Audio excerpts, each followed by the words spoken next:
Joining us now, Mr. Sunny Joseph, the Congress MLA who represents Pera at Kannur. Thank you very much for your time. We saw a rousing reception for Mr. Tharoor at your Congress office. What does that indicate? This indicates that Tharoor is very much acceptable to the Congress workers. Not only to the Congress workers, to the public at large.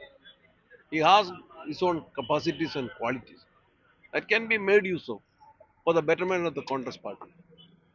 That is why we have given him a rousing reception. Right.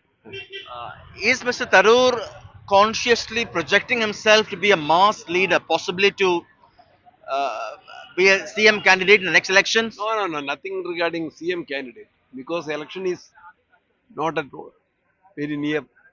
Election schedule is 2026 only. Then and then only we will consider who will contest, who will be the chief ministerial candidate. Then and then only the leadership will contest, and that will be considered after the election. Suppose he win, then and then only we have to consider.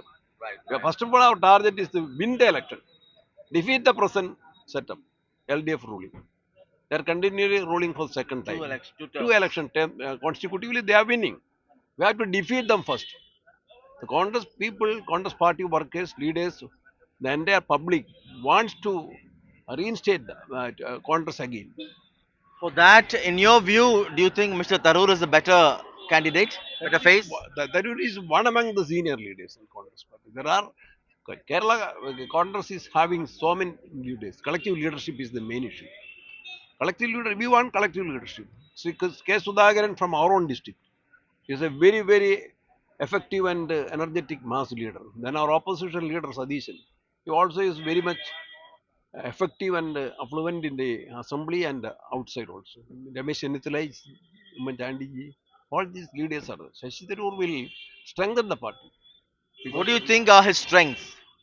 of his wide understanding with the international affairs. He had been with the United Nations. Then, as a parliament member, he is very effective. His language, his capacity to write books, his ability to meet youngsters and canvas youngsters. All these qualities are there that can be made use of for the party. That will be definitely that will be made use of. But Kerala Congress is also known for its factions, and do you think it requires a different set of qualities? Now it is at most almost reduced. There were factional issues. Now it has reduced to a very large extent.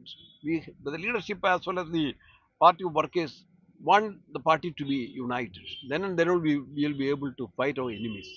We have dual enemies. One BJP at the national level, here the LDF at the state level. We have to fight these enemies together. And in that fight, what we have to do is to get united at the maximum. Lastly, Mr. Tharoor has been meeting allies, for example, the Muslim League leaders. He has also been meeting community leaders, church leaders, uh, which the which a few sections of Congress call as parallel activity. Nobody has called as parallel activity. Today, what you have seen is that Tariq Anbarji is the General Secretary of the All India Congress Committee in charge of Kerala. He had categorically clarified that Tharoor's interactions, that is not at all anti-party, that is not at all factional, that is party activities, that is social activities, that is quite welcome step. Everybody welcome. Lastly, has Mr. Tharoor's stature increased, become big after his recent contest to become the party president, although he did not win? Definitely. His candidature, his contest, that has strengthened the party and himself. Thank you so much for your time. That was Mr. Sunny Joseph, the MLA representing Pera at Kannur, as Mr. Tharoor winds up his 4-day tour of northern Kerala. At Kannur with Suresh, Sam Daniel, Find TV.